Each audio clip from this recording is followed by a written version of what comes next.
عقائد درست، جس کا عقیدہ توحید درست، اس کے تمام اعمال درست۔ اگر عقیدہ توحید درست نہیں، اس میں کمی ہے، تو پھر سمجھ لیجئے تمام عقائد میں کمی ہے، تمام اعمال میں کمی ہے۔ یہی وجہ کہ 1.25 لاکھ انبیاء کرام علیہ السلام نے سب سے پہلے جس عقیدے کی دعوت دی وہ عقیدہ توحید ہے۔ حضرت ابراہیم علیہ السلام کی زندگی دیکھ لیجیے کہ انہوں نے اپنی ماں سے جو سب سے پہلے جس عقیدے کی بات کی وہ عقیدہ توحید کی دعوت دی۔ اپنے والد کو جس چیز کے بارے میں سب سے پہلے دعوت دی وہ بھی عقیدہ توحید۔ نمرود کے دربار میں گیا اور اس کے دربار میں جا کر جس عقیدے کا ڈنکا بجایا وہ بھی عقیدہ توحید۔ حضرت ابراہیم علیہ السلام نے جب اپنی قوم کو دیکھا، آپ کی ساری قوم وہ بھی بتوں کے پجاری، شرک میں مبتلا،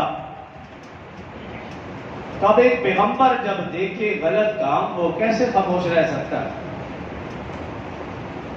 رسول اللہ صلی اللہ علیہ وسلم کی حدیث مبارکہ، جب کوئی غلط کام ہوتا ہوا دیکھو،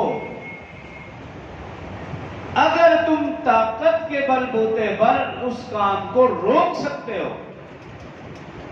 ایک باپ ہے، اگر دیکھتا ہے کہ بیٹا غلط کام کر رہا ہے اور وہ سمجھتا ہے تھپڑ لگاؤں گا یہ بات آ جائے گا تو اس کو تھپڑ لگا دے۔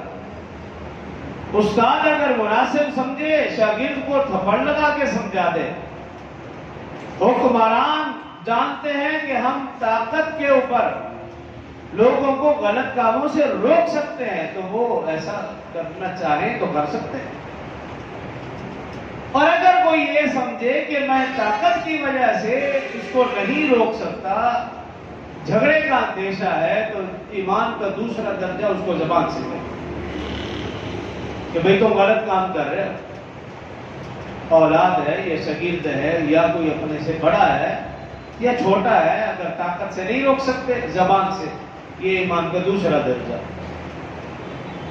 اور ایمان کا تیسرا درجہ یہ ہے کہ اگر طاقت سے بھی نہیں روک سکتے، زبان سے بھی نہیں کہہ سکتے، کیونکہ زبان سے بھی کہوں گا تو یہ سب جھگڑا کرے گا، تو پھر دل میں اس کو برا سمجھنا یہ ایمان کا کمزور ترین درجہ ہے۔ اگر کوئی شخص دیکھتا ہے کہ میرے سامنے برا کام ہو رہا ہے، میرے گھر میں غلط کام ہو رہا ہے اور معاشرے میں غلط کام ہو رہا ہے، اور وہ اس کو برا بھی نہیں سمجھتا، تو وہ سمجھ لے کہ اس کا اندر ایمان ہے ہی۔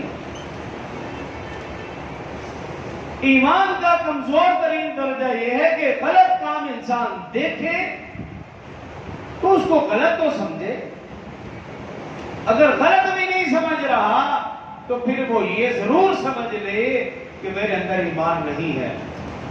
ایمان ہے تو